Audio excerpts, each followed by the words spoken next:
Entonces, vamos a empezar primero por el capítulo 7, ¿no? ¿Qué les pareció? ¿Qué ideas rescataron? Bueno, decía que a mí lo que me llamó la atención de este capítulo fue lo del simbolismo y el significado en las imágenes. Y también, pues como que en la lectura hubo mucho de lo que vimos la clase pasada con lo de los planos, en cómo está el plano cenital, el plano em, en picado, y pues cómo esas partes también de los planos pues son una forma de símbolo y, sí, y tiene un significado. Y bueno, eso es lo que más rescato de la lectura. Ok. A ver, una pregunta en general. ¿Cómo, o sea, esto que hemos estado viendo a través de la lectura y tocado en las clases también, cómo ha afectado su manera de abordar las grabaciones que están realizando? ¿Han pensado un poquito más en los ángulos? ¿Han pensado un poquito más en qué es lo que quieren generar con con cada plano secuencia? ¿Cómo Yo, por incorporan esto? ejemplo, he incorporado, creo, la parte del sonido. Creo que no estaba presente yo en esa parte. Y ahora cada vez que, por ejemplo, en esos ejercicios que hemos hecho de grabar ciertos pedazos para editar y así, creo que me he estado fijando demasiado en el audio y en cómo esto también influye dentro de la obra y también en cómo pues estas mismas secuencias de fotos se llevan a la par con el sonido por todo lo que está pasando y todo, pues en mi mente como que tiene que quedar exactamente en donde va como todos los cortes y así. Ok. Un orden mucho más estructurado. A ver, ¿qué más en relación un poquito a esta cuestión del lenguaje, de la significancia? Porque creo que fue Yuda el que se puso un poquito a hablar sobre signos, ¿no? Sistemas de signos. De ahí depende como qué semiótica les guste. Pero en realidad como que los símbolos, los iconos y los índices, en realidad todos son parte de la familia de los signos, ¿no? O sea, un signo es algo que significa. Y dentro de los signos, o sea, hay cosas que sustituyen, que son los iconos, hay cosas que son indicadores de algún suceso, que son los índices, y hay los símbolos que son como los más complejos, ¿no? Que aparte se dividen como en alegorías y arquetipos. Y son como, eh, mm, es como el lenguaje más antiguo, que se atribuye mucho como, o sea, de una forma como muy instintiva al ser humano, como levantar la mano para mostrar que no tienes armas, como que vienes en paz, ¿no? Esos son como los arquetipos, esta forma de comunicación y de significación más antigua, o sea, que tienen que ver con cuestiones un poco más, que no tienen que ver con un lenguaje estructurado y escrito, ¿no? Sino son manifestaciones que nos sirvieron antiguamente para demostrar alguna situación, alguna acción, alguna actitud con respecto a algo. Y están las alegorías, ¿no? Que son también como la intención de una alegoría es como con llegar a un signo universal, pero dentro de alguna de las creencias religiosas, ¿no? O sea, las alegorías normalmente se relacionan mucho más con religiones o sistemas de creencias. Entonces, por ejemplo, la más común aquí en México, que es el catolicismo, bueno, la más común, no es cierto, ¿no? Hay quién sabe cuántas, eh, o sea, como fes reconocidas en este país multicultural, pero bueno, hablando un poco de lo que se entiende por generalidad, el catolicismo, o sea, dentro de la construcción que hace de los personajes,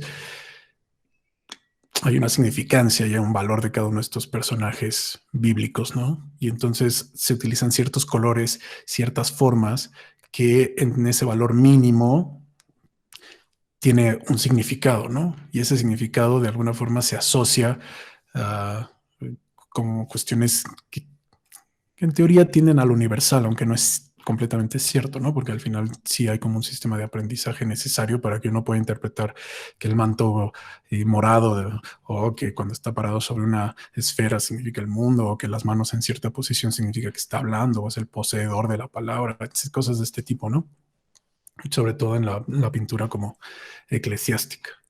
Entonces, aquí hay como todo un nuevo sistema de signos, ¿no? Y no me acuerdo quién escribió por ahí que justamente están como los clichés y que, bueno, y como dice Morán, estos primeros 50 años de donde se genera el lenguaje, hay un montón como de formulitas, ¿no?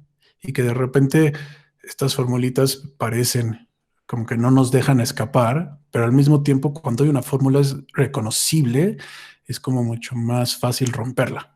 Que hay muchísimos elementos que van ayudando a que se haga como esa puesta en escena y que varios elementos que van funcionando como detalles que simbolizan algo van creando una idea, como también lo que veíamos en la clase pasada de los planos, que cada uno de ellos también como que da cierta, pues como ciertas características, un poco como en la pintura, donde también en la composición o desde el ángulo donde se ve la imagen, como que cambia psicológicamente. Bien. ¿Qué más? Yo más o Ah, Bueno, rápido.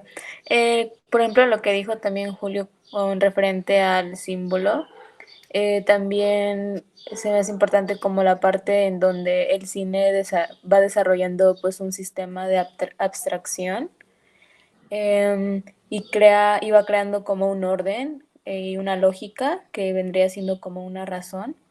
Y también es interesante también como nos muestra que el cine, gracias al nacimiento del cine, genera como esta razón a partir de un sistema pues de participación del que pues nace una imagen y un alma. Y de hecho cuando vas comenzando el capítulo, te adentra como a una pequeña conclusión sobre casi todo lo que se va viendo en las lecturas, en que la imagen no es más que una abstracción de unas formas visuales, que pues sí una imagen representa y restituye una presencia. justo estábamos viendo en las clases pasadas como debatiendo si el cine influía como en la manera en la que soñamos, pero este capítulo me hizo pensar más como en que quizás ha influido como en la manera en cómo recordamos más bien, ¿no? Entonces, y cómo narramos. Entonces, pues por ejemplo, o sea, no sé, como que a veces me encuentro viviendo cualquier situación y, o sea, no sé, me estoy comiendo un taco y digo, ay, no voy a volver a comer tacos en mucho tiempo y quiero disfrutarlo, pero estoy en este momento donde constantemente sé que solo va a ser un recuerdo. Entonces, es como, tengo que disfrutarlo, pero esto en sí ya está siendo un recuerdo, ¿no? O sea, ya me comí mi primer taco y ya solo me quedan de que dos. Entonces, pronto, en unos minutos, esto solo va a ser un recuerdo. Entonces, pues bueno, o sea, ya después como de esta reflexión, pues, o sea, me puse a pensar en cómo recuerdo yo las cosas, ¿no? Igual es como una visión pues un poco cinematográfica, ¿no? O sea, como que, o sea, lo recuerdo, incluso hace poquito, o sea, me acordé y ayer le pregunté a mi mamá, oye, ¿yo me atoré en un pozo o fue otra persona? Porque, pues, o sea, no sé, como esta visión de la tercera persona y de cómo recuerdo yo las cosas, o sea, como que a veces puedo tener recuerdos donde me imagino a mí vista como desde fuera, ¿no? Y creo que pues eso quizás puede ser como esta visión ha influido como en mi manera de pensar las cosas, ¿no? Y de recordarlas. Creo que ahí está como, hay como una mezcla súper fuerte, donde yo personalmente no me atrevería a decir entonces, ya después de estas conversaciones, como que soñamos como el cine o que el cine está construido más bien como nosotros soñamos, ¿no? O sea, como que más bien es un juego constante. Y ahorita con lo que dices me va, o sea, como que siento que puede quedar como mucho más claro, porque no sé si les pasa, ¿no? Ya sea con algún tipo de registro, no importa si es imagen fija o imagen en movimiento, pero hay sucesos que están en la memoria donde existen como en estas dos posibilidades y que en la memoria en realidad no están separadas. porque te imaginas en primera persona lo que sucedió, pero también lo refuerzas con las imágenes. Si hay fotografías o video de eso, lo imaginas también en la tercera. Y entre las dos crean la memoria. O sea, la memoria no es solamente, no se conforma solamente de la experiencia misma de nuestra percepción de lo que sucedió, sino de cómo lo reimaginamos y cómo una fotografía o un video del suceso de alguna forma suma en algunos sentidos, pero en algunos otros, al ser un registro que nosotros seguimos relacionando muy fuertemente con la realidad, de alguna forma también evita o constriñe las posibilidades que podrían haber estado contenidas en nuestra percepción sobre el suceso, porque ya lo vemos de una forma, en teoría, como más objetiva, ¿no? Porque hay un video y ya lo ves así como fuera de ti mismo. Entonces la memoria como que no es ni una ni es la otra, ¿no? Sino que la memoria es justo la conjunción de esto. Y ahora que preguntas cómo fui yo o como esta cuestión donde te ves de fuera, esa cuestión de que te ves de fuera de repente es una posibilidad que yo creería que es como gracias o consecuencia tanto, o sea, de la imagen mecánica, ¿no? Sea fija o sea en movimiento. Porque de qué otra forma podrías tú imaginarte en tercera persona, ¿no? Y verte. ¿Cómo puedes ver lo que nunca se ha visto? Entonces, de repente ahí es donde se empieza a quedar como en evidencia, ¿no? Que la memoria funciona tomando, cediendo de todos los elementos que de alguna forma involucran o construyen esa memoria. Entonces eso me parece como una reflexión padre. Por otro lado, la cuestión de cómo recordamos, ¿no? Que es, hay un refrán, ¿no? Que dice como, bueno, el que escribe, ¿cómo dice? El que le hace daño a una persona es como si escribiera en arena, ¿no? Se lo lleva, o sea, con una ola desaparece. Pero el que recibe ese daño, o sea, recuerda eso o escribe eso, pero en mármol, ¿no? O sea, que dura milenios. El refrán no va así, no me acuerdo cómo va, pero eso es más o menos de... Y es justamente como esta idea de... Y muchas veces hay memorias que no sabemos por qué recordamos, pero que tienen esta importancia. Y yo creo que justamente esta, perdón, justamente esta importancia más bien es el significado. O sea, que eso tuvo una significancia, tuvo una injerencia, hubo un cambio. Simplemente tiene un valor como memoria por encima de todas las demás. Y es bien difícil saber en muchos casos por qué, ¿no? Hay situaciones obviamente muy intensas en la vida, o sea, momentos muy difíciles que se le quedan marcados a unos, pero de repente hay un montón de otras memorias que son completamente como arbitrarias, ¿no? Y uno se pregunta, ¿por qué esta memoria de lo que dijo esta persona, lo que me pasó en este momento en la escuela, cuando era niño, con mis papás, cuando estaba de viaje, cuando, no sé, que hay muchas que parecen insignificantes y parece que no son importantes o relevantes, de repente están ahí, ¿no? ¿Por qué? O sea, como habría que reconocer cuál es la significancia de esas memorias que parecen no tenerlas, porque por algún motivo no las olvidamos, ¿no? Y por algún motivo hay un montón de otras cosas que sí se olvidan. Y alguien también escribió, no me acuerdo si fue Denis, pero alguien escribió esto, ¿no? Que la memoria, o sea, tiene una función tan importante que es recordar y del mismo modo una función igual de importante es olvidar, ¿no? O sea, son dos cosas que necesitamos hacer constantemente para construirnos a nosotros mismos. Entonces, esta significancia de repente es cómo de algo vivencial, de algo que es memoria, de algo que podemos recordar de miles de formas distintas, cómo se traduce en imagen, ¿no? Y por qué en el cine de repente esta traducción es mucho más viable que en otros medios.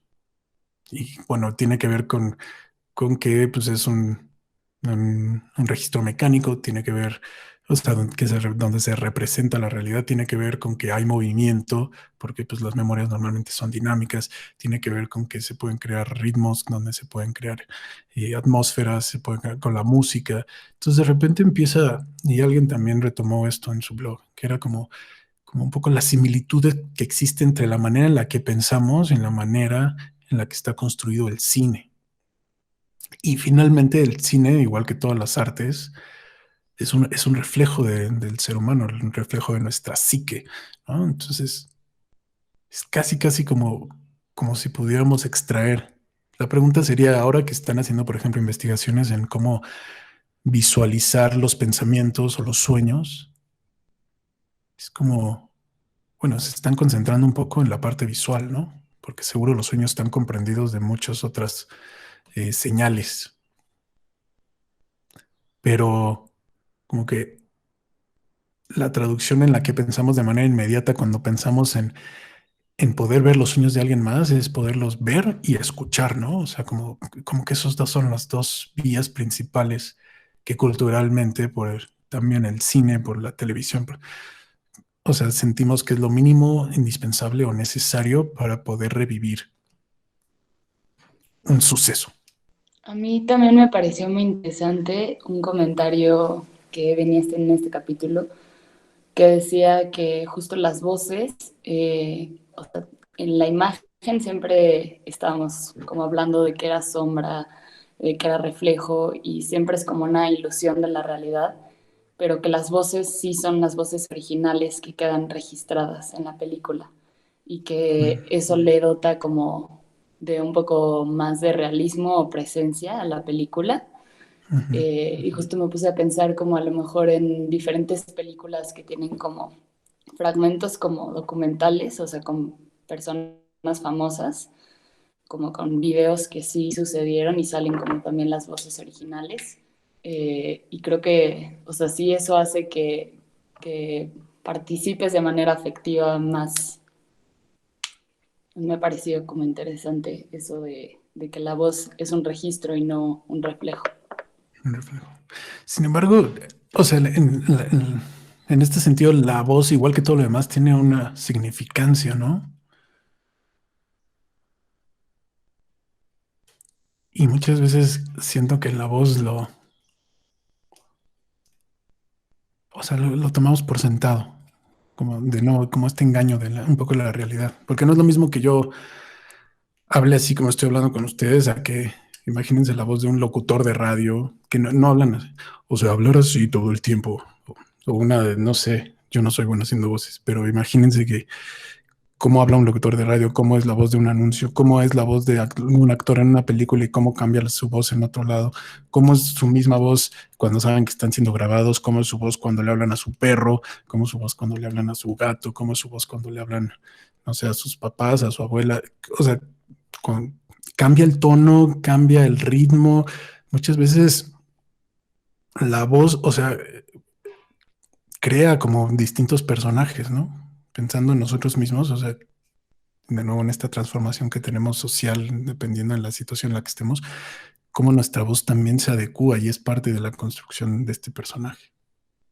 Pero de repente son cosas que sobre todo nosotros siendo artistas plásticos y visuales, quizá no le ponemos tanta atención, ¿no? Quizá un músico tenga mucho más claro y esté más atento, o alguien que tenga el oído bien entrenado, esté mucho más atento a las tonalidades, ¿no? Al timbre de la voz, que no solamente es el tono, ¿no? Sino lo que caracteriza cada una de las voces. Es que creo que es igual que con lo de la música o el sonido, ¿no? De que de alguna forma usado en estos medios da una intención o te pone en cierta situación, e igual creo que la voz puede hacer eso. Cierto tono o hasta volumen puede darte a entender varias cosas, ¿no? Justo el ritmo también. O sea, si alguien habla muy rápido, si habla muy fuerte, si habla muy entrecortado o si le tiembla la voz. Creo que Ujú. también hay muchísimo significado y justo que lo dices, creo que en mis trabajos yo he estado como trabajando también en ello porque, bueno, no sé, en mi caso me gusta hablar en mis videos y cuando escucho las grabaciones se escucha muy diferente a, por ejemplo, no sé, el otro día para la clase de bidimensión o algo así, hice como un comercial y intentando como simular la voz, se escucha muy diferente. Y en este caso, al exagerarla, di como justamente lo que hacen en los comerciales, ¿no? Y que si lo oyes en la vida real y no en el comercial, se escucha súper extraño. Entonces, o sea, como que son esas cosas que quizá no lo podemos saber porque no lo estamos como viviendo y todo lo vemos común porque estamos acostumbrados, pero ya a la mera hora como de realmente experimentarlo, te das cuenta de que es una cosa completamente diferente. Y creo que simplemente se escucha como, ¿alguna vez han escuchado como a un cantante, obviamente cantar y luego hablar? O sea, por ejemplo, no sé, yo escucho muchos artistas colombianos y cuando hablan, pues escucha su tonito y así, pero cuando cantan, sus voces se hacen muy neutras. Entonces creo que ahí se puede notar muy claramente esto de los cambios que pueden haber de la voz y no necesariamente de que parezcan otras voces, sino que, o sea, con una misma voz puedes hacer muchas manipulaciones y dar justo estas intenciones que nos pueden ayudar en estos casos a representar lo que sea que queramos, ¿no? O sea, con más fuerza. Claro. Sí, porque todas esas cualidades que hablábamos que tiene la música, o sea, en la voz al momento de ser un lenguaje literal, como que le das más peso al contenido, ¿no? Pero de hecho es darse cuenta de que el contenido es parte, o sea, lo que dicen es, pero cómo lo dicen. Y sería como toda esta cualidad musical que tiene la voz, ¿no? De decir las cosas así, a decirlas así, o sea, como todas las posibilidades de la manipulación también del sonido que ayudan y que en muchos casos son tan importantes como la imagen, ¿no? Si tú hablas con un sonidista o con alguien que se dedica a la producción de material audiovisual, te dice, por ejemplo, que a pesar de que quizá es más predominante la parte visual, dice, bueno, si tú tienes un audio limpio, o sea, bien, el audio no tiene ningún problema y la imagen tiene algunos errores, es menos molesto a que si tienes una imagen impecable y el audio está mal grabado, tiene ruido, o sea, si el audio está mal, a nivel de experiencia es muchísimo más incómodo y molesto para el espectador a que si el audio está bien y la imagen tiene algunos errores. Creo que también no nos damos cuenta como qué tan arraigado tenemos el pensamiento como cinematográfico, porque a raíz de como las lecturas y de hacer los ejercicios, he recordado y que ahorita he viajado, me he encontrado con que, por si en mi caso, veo gente y me empiezo a inventarles historias en mi cabeza, ¿no? Y que soy capaz de quedarme mucho más tiempo del necesario solo para terminar esa historia en mi cabeza. Entonces veo sus acciones y me las invento, ¿no? Les invento voces y a lo mejor si pareciera que están discutiendo, yo discuto en mi cabeza y todo eso pues es un reflejo de lo que he podido aprender en el cine, en la tele y que es más, o sea, tuve una conversación aquí con los de la casa y toda la conversación se varió en hacer diferentes voces de cine y de documentales y cuando escuchas, no sé, que está el documental en inglés y escuchas el voz en off de la traducción en español y que se escucha súper irracional, pero al mismo tiempo lo estás entendiendo.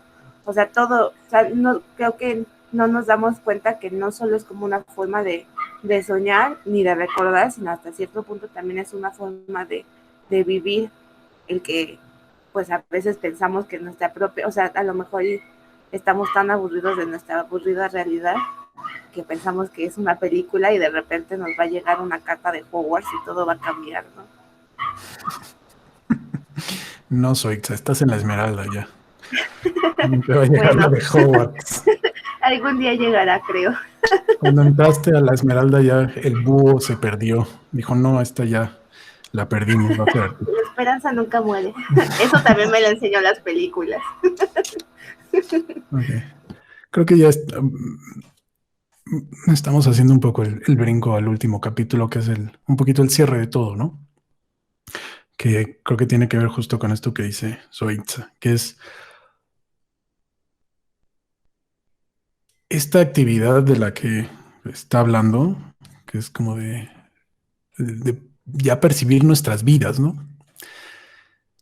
como una película, de percibir la vida de los demás, de percibir la realidad como una película que sí, ¿no? De alguna forma es como la película y es como el siguiente paso, ¿no? Hablamos ahorita de los recuerdos y todo, pero, o sea, ya el cúmulo de todos estos recuerdos, el acomodo de todos estos recuerdos,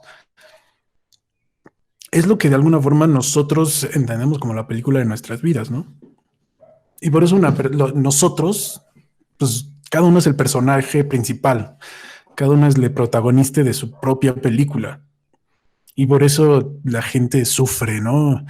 Y por eso la gente es feliz o la gente entra en drama o lo que sea. O por eso tus problemas siempre se ven como más difíciles que los demás. Pues sí, porque los estás viviendo de primera persona, en carne propia, ¿no? Entonces, uno siempre es el personaje principal y todo lo que le sucede a uno de alguna manera repercute en su accionar y, y es padre porque, bueno, no sé si padre, pero es como interesante darse cuenta que cuando uno está triste, como que el mundo se pinta, ¿no? Con este filtro de nostalgia, de melancolía, de tristeza, de depresión, no sé cómo le quieran decir.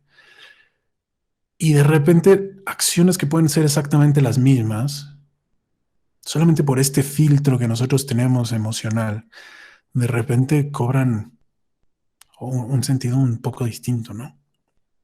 Y entonces ya te subes al metro, pero te subes triste, ¿no? Te subes al camión, pero te subes triste. O llegas a la escuela, pero estás triste. Y ya todo, aunque sea el día más bonito, o sea, como que todo se permea con esto. Y esa es un poco la historia que nos contamos, ¿no? Y el cine sería solamente una pequeña manifestación de estas diversas historias.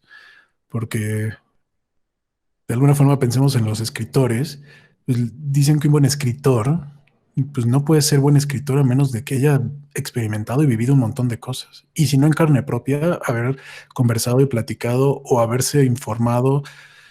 Muchos escritores, aunque sean de novelas ahí medio fantásticas, de todas formas se ponen a leer historia, se ponen a leer biografías de personajes, o sea, para conocer más allá de su experiencia, la experiencia de todos en esta vida, para entonces poder construir un personaje que como que tenga sentido, ¿no? Y que nos cause, o sea, que su existencia sea posible, ¿no? Y que el espectador un poquito se la crea, ¿no? Ahora, en este sentido, como que la vida en nuestra memoria, que es la única forma en la que la podemos como revivir, eso de recordar es vivir, pues bueno, pues nunca es como lineal.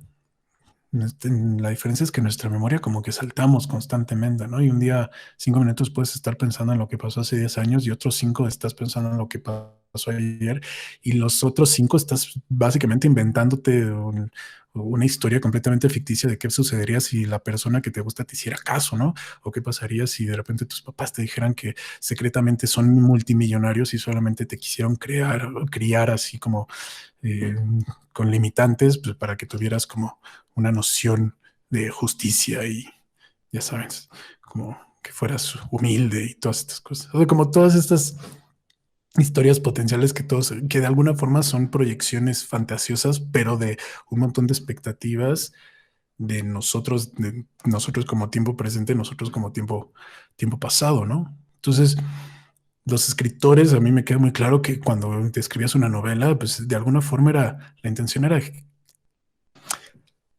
y regreso un poquito a lo que vimos en foto, ¿no? Que era como pasar esta imagen que yo tengo de mi cabeza, poderla transmitir y compartirla con otras personas. Esta visión del mundo. Y en fotografía era muy evidente, ¿no? Como mis fotos hablan de mi forma de ver del mundo. Y esta forma de ver del mundo coincide con muchas otras personas por esta estructura que es aprendida, etcétera, visual, pero en muchos otros sentidos siempre existe ahí la posibilidad de hacer fotografías distintas, fotografías nuevas, fotografías mías que de alguna forma cuando yo las lanzo se insertan en este mundo y de repente vuelven a encontrar coincidencias con otras personas, ¿no? Porque es pues, muy difícil que no veamos o que veamos las cosas de manera completamente distinta de todos los demás. Pero en el cine como que es todavía más el siguiente paso, no es solamente cómo veo, ¿no? No es solo... Entonces es más íntimo. Si compartir mi mirada, compartir cómo yo veo las cosas es vulnerable y es privado, compartir una historia de lo que yo creo que es importante, de cómo se tienen que sentir las cosas, de cómo se tienen que percibir, de la significancia que tiene un suceso, de la significancia que tiene una acción, etcétera, etcétera, es igual o más vulnerable en otro sentido, ¿no?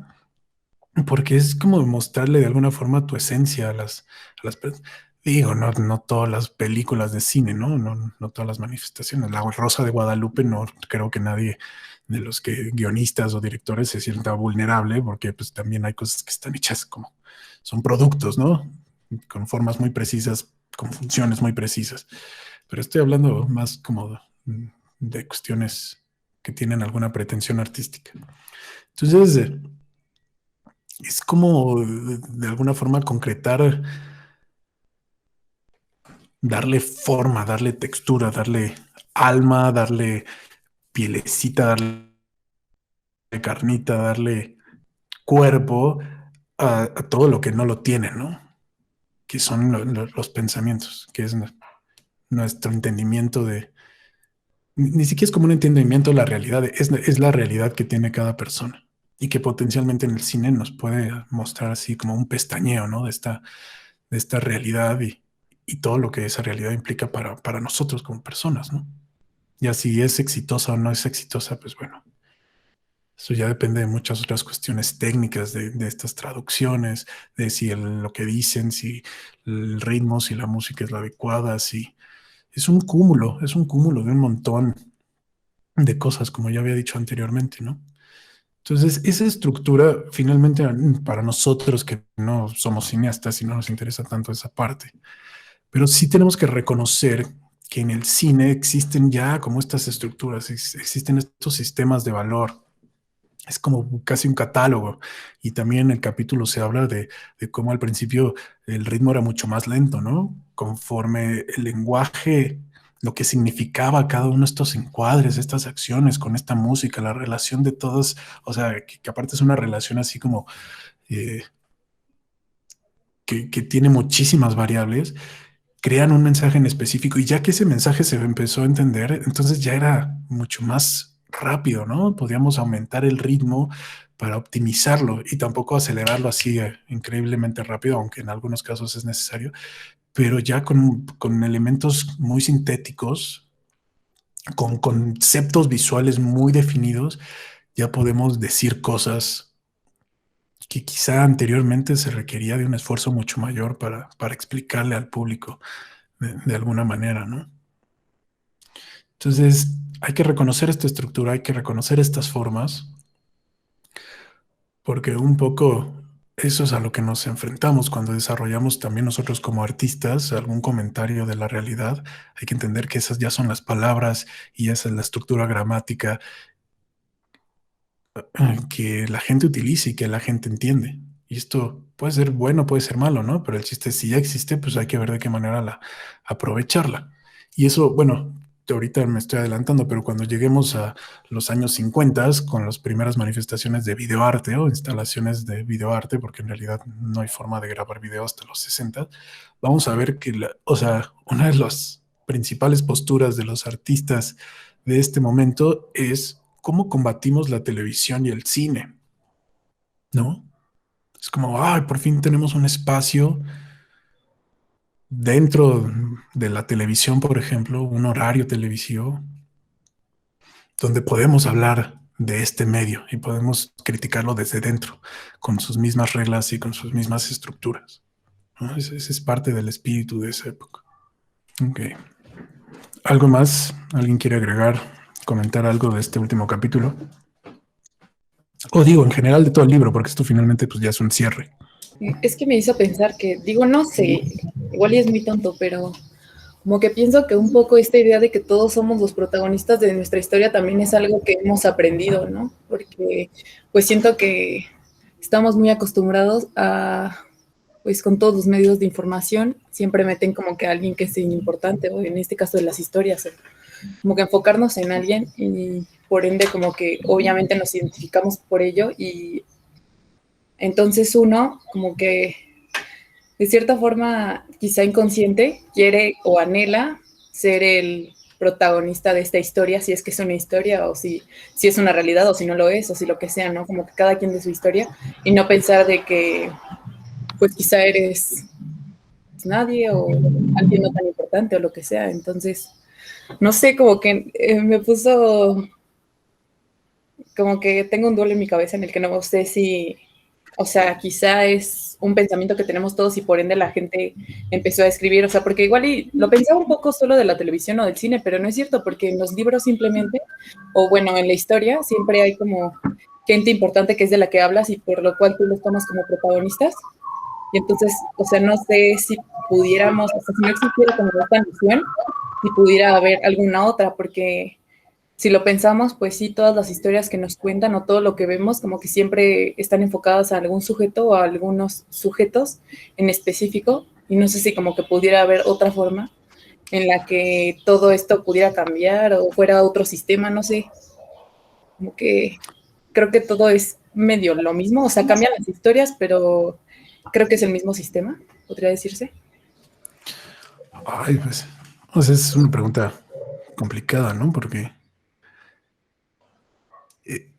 no sé, a mí me parecería muy difícil, pero de nuevo, es porque pues yo tengo por entendido que todo lo que pienso lo pienso desde mí, ¿no? Entonces, o sea, solo el hecho de pensar que alguien pueda imaginar la vida y no ponerse de alguna forma como protagonista, porque incluso, o sea, pensando en alguien que pueda estar pasando por un momento como difícil, siempre habla un poquito desde su punto de vista, ¿no? O sea, me imagino a alguien que está sufriendo, alguien que en la antigüedad sufrió algún tipo de, no sé, de esclavitud o cosas así muy terribles.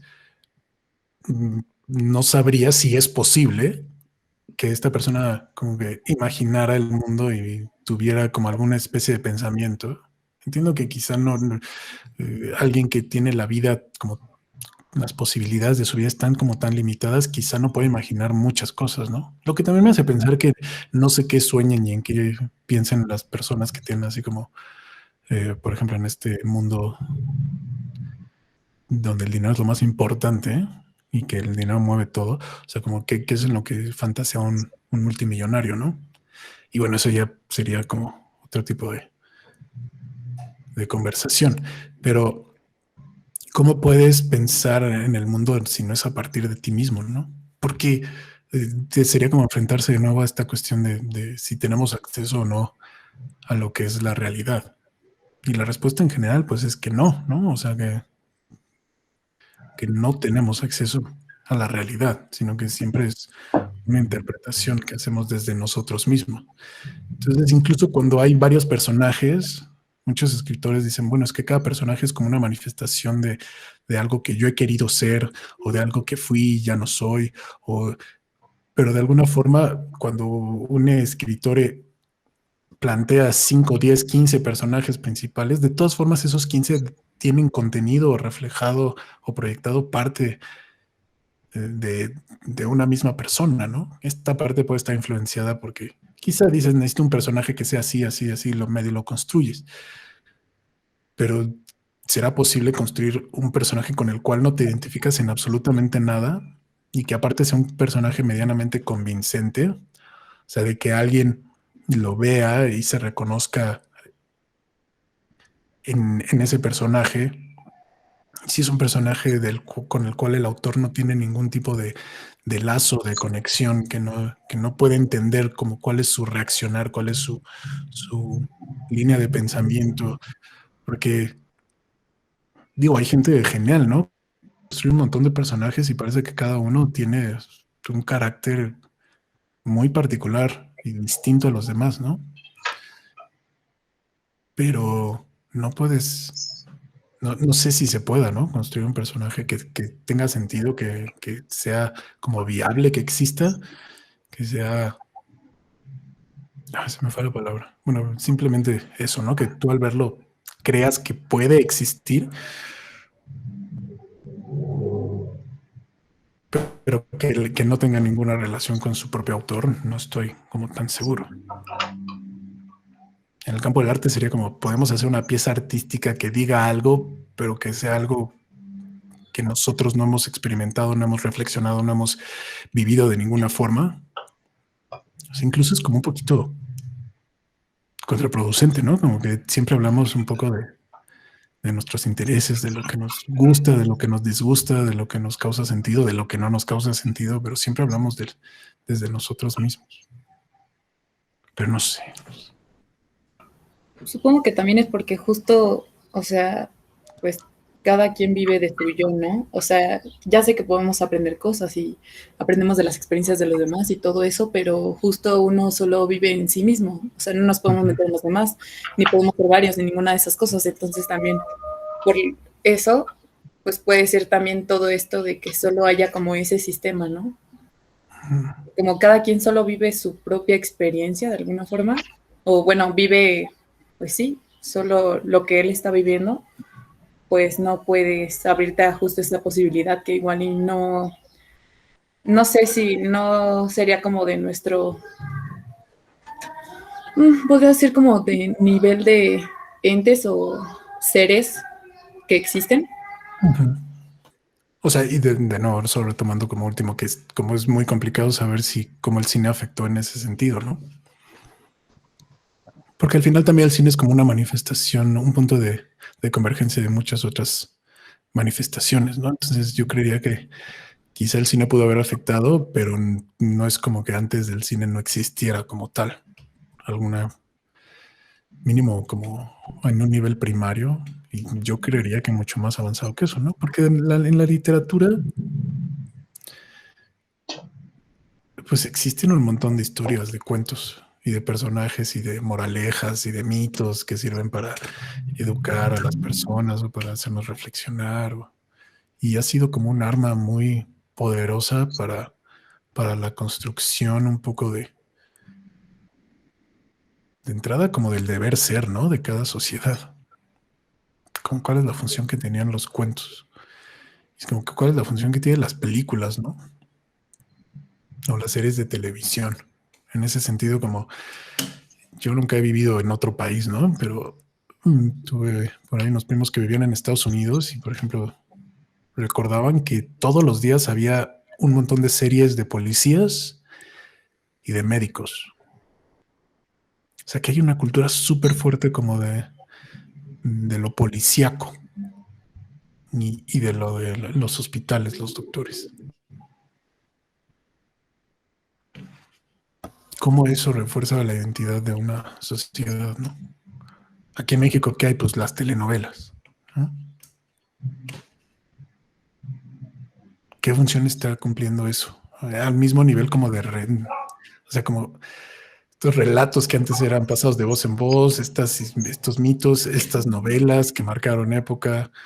O sea, ahora qué es lo que estamos perpetuando, con qué películas y con qué programas de televisión, ¿no?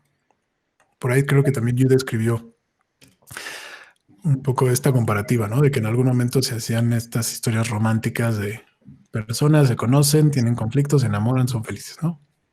Y esta fórmula se agota en algún momento. Definitivamente habrá quien siempre quiera ver, pero de repente hay que darle un giro, ¿no? Y ponía de ejemplo la de 500 días con Summer, de cómo ocurre exactamente lo contrario, ¿no? Y es como, bueno, ¿para quién es esta?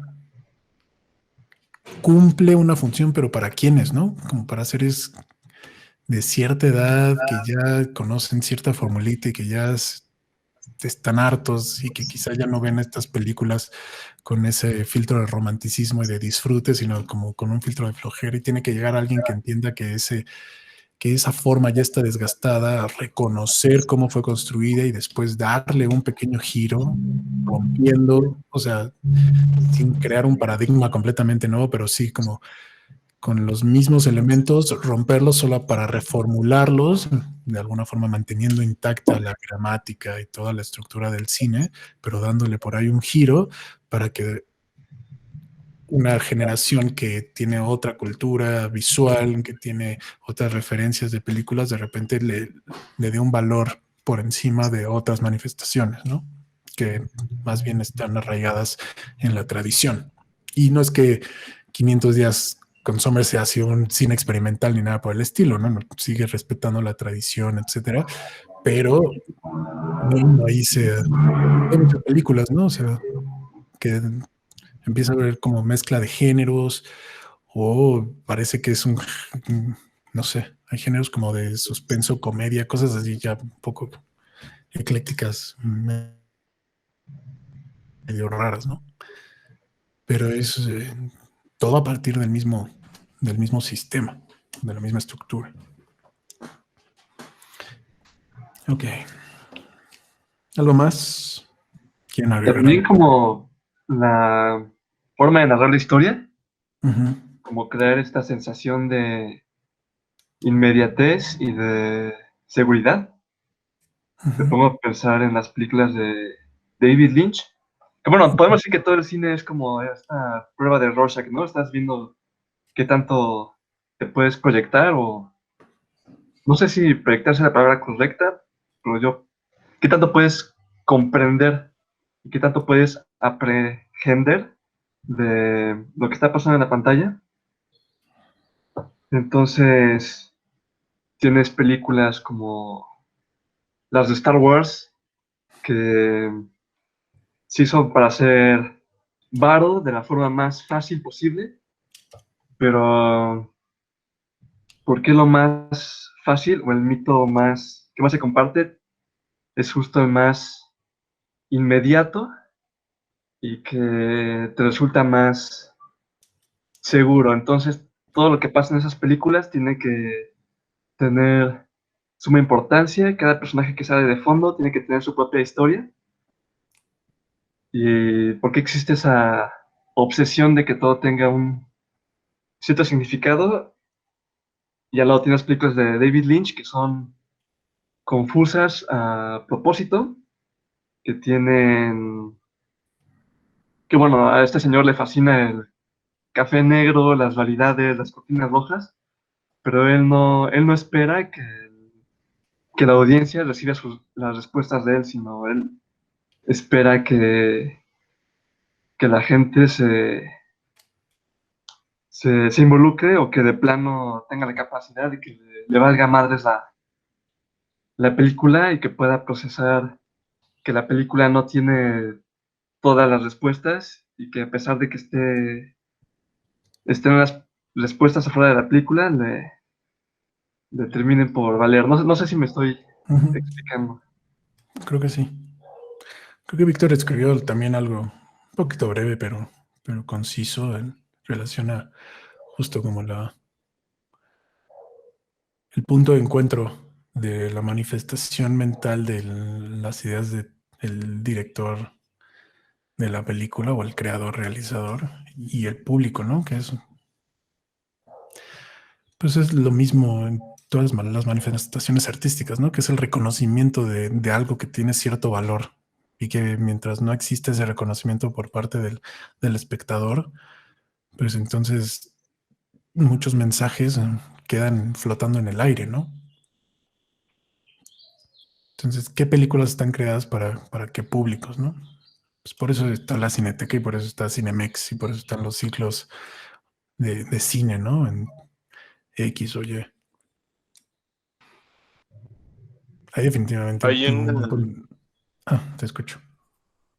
sí, es que ahora con lo que decía Iñaki estaba pensando en un texto chiquito que leí apenas, bueno, no chiquito, pero yo leí una parte pequeña de un texto de Kamitzer donde habla como del arte contemporáneo y me vino mucho a cuenta y me gusta esa idea, esa últimamente, como que esa noción me anda volando la cabeza. Y, o sea, Kamitzer dice que a veces en el arte, o sea, a veces puede parecer bastante esdrújula o bastante turbio entender como las prácticas modernas de arte y pueden parecer muy poco claras, ¿no? Y también como muy como cifradas, como si no dialogaran de una forma clara con las personas y tuviera que el espectador tener como un bagaje súper sofisticado para poder entender el lenguaje con el que se les está hablando o en el cual están hablando las obras de arte. Pero Kamitzer dice que él piensa o él propone que que como que lo que tratan esas obras es más bien generar lo que él llama especulación, y que a partir de la especulación se puede generar conocimiento, porque insta al espectador a hacer sus propios procesos mentales y a hacer sus propias conclusiones. Entonces, como que siento que es un poco eso también, ¿no? A lo que decía Iñaki sobre las películas de Lynch, está muy chingón pensar en eso. O sea, que es la diferencia justo entre darle un dulce a alguien, o sea, un caramelo, sea película, sea lo que sea, o sea, pero algo para consumo y que cause simplemente una satisfacción y que cumpla con el cometido. Y, o sea, como hablando del cliché cultural, como de todas estas películas de que terminan y la gente dice, ¿what? ¿Cómo que ahí terminó? Después de como sucesos como tan fuertes, tan dramáticos. Estamos mal acostumbrados a que haya una conclusión, ¿no? Un final. Alguien que nos diga, y después de esto, o esto devino en esto, ¿no? Y también con donde interviene un juicio de valor, decir como, pues, esto es lo que tiene que suceder de estas circunstancias. De repente todas estas películas que normalmente, y que es como una corriente muy conocida o sea, de cine que, donde simplemente es como rescatar o inventar, pero es como si fuera el abstracto de una situación que es muy significativa, pero que al final no se explica por qué, ni se ven los resultados. Y creo que tiene que ver un poco con lo que dices, ¿no, Víctor? De buscar generar un público que termine de construir la obra. Porque al final el público siempre termina de construir la obra, ¿no? Pero hay una forma como de hacerlo de manera como muy pasiva y muy directa, y hay una forma que requiere de un esfuerzo un poco mayor, ¿no? Ahora, la cuestión Sí, es... que creo que Ajá. hay muchas obras que es como la intención completa y que es parte como de todo el circuito y de todo el proceso creativo y como de vida de la obra, ¿no? Que termina de ser creada también, en tanto es interpretada y es leída, Y de repente termina de ahí ser construida ahí. y ahí como que la diferencia ontológica es que hay piezas que están creadas para dar respuestas y hay piezas u obra que está creada para generar preguntas, ¿no? No, a Okay. mí me causa un poquito de curiosidad saber qué es lo que debe tener una escena o una película para volverse icónica. ¿Qué elementos determinan eso? ¿Y cómo es que hay elementos que por sí solos ya son icónicos? Icónicos. En el texto escribí que lo relacionaba como al sonido, porque al pensar en sonidos emblemáticos me venían a la mente solo de Star Wars. Sí. Y pues es que es como muy reconocible, ¿no? Uno escucha el sonido de que hace Darth Vader al respirar y ya, luego lo identifica, pero bueno, es mi pregunta, ¿no? ¿Por qué? ¿Por qué sucede esto? ¿Por qué con unas cosas sí y con otras no? Icónicas. Sí, esa selección que hiciste como de escenas icónicas de películas, es como porque de todas las cortes y todas las planos secuencias que vimos, ¿por qué estas se quedan grabadas en la memoria de las personas? Pero si hubiera una respuesta a eso, pues bueno, si yo la tuviera, estaría en Hollywood ganando algunos millones de dólares en lugar de estar dando clases en Esmeralda. Y si existiera una respuesta así como muy precisa de eso, o sea, el director que la tuviese tendría puros éxitos. Entonces, que es como el One Hit Wonder, ¿no? Porque hay un grupo que puede hacer una canción que así llega al top one de todas las listas del mundo y de repente desaparece, ¿no? Porque hay una pieza que de repente resuena tanto, porque todos vibramos con ella, porque todos nos conectamos, porque todos le encontramos sentido, disfrute, ¿Por qué se vuelve parte de nuestra experiencia, de ese momento de vida que puedes relacionar con una o pieza, una película, digo, hablando más de manifestaciones un poco más populares, ¿no? Como de películas o de series o de música, y por qué con todas otras no, ¿no? Porque hay canciones porque de repente como que cada manifestación artística famosa o que tuvo cierta impacto en la sociedad, de repente es como este momento afortunado de una propuesta en un tiempo específico, en un lugar específico. Y que quizá si no se hubieran dado, o que si alguno de estos elementos hubiera variado, si en lugar de haberlo hecho en Europa, lo hubieras hecho en Sudáfrica, o en lugar de haberlo hecho en los 60s, lo hubieras hecho en los 20s, o sea, cualquiera de estos que cambiara y de repente exactamente la misma manifestación artística hubiera pasado perfectamente desapercibido, ¿no? Entonces, no, pues o sea, son preguntas como que todos nos hacemos. ¿Qué es lo que hace una película? O sea, yo pensaría eso. O sea, es la película, es lo que dice la película, pero también es el público en el momento sociohistórico en el cual esa película generó impacto, Sí, ¿no? justamente también como con la pregunta que hizo yo también revisé como lo que había escrito yo del resumen y en una parte pongo sobre que el cine plantea problemas y necesidades de una masa y ahí como que también en el texto venía como las necesidades de una industria capitalista, así que siento que también por ahí va la cosa con lo que acaban de comentar. Claro.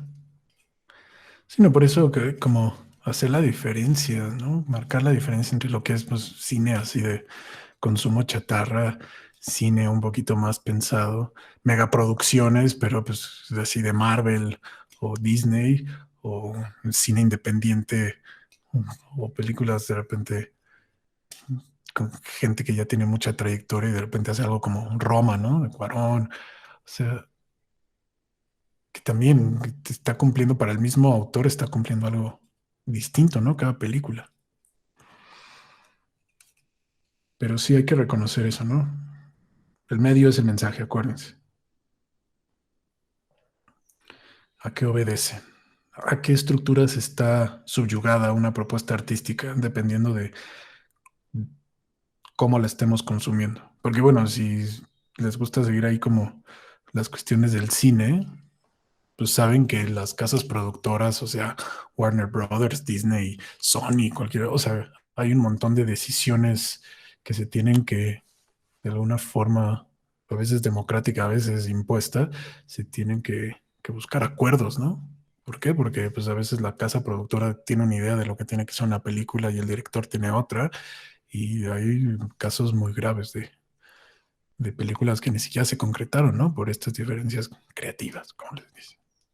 Y es porque pues, el mismo sistema va a obligar a que la forma se adecue a ciertos parámetros.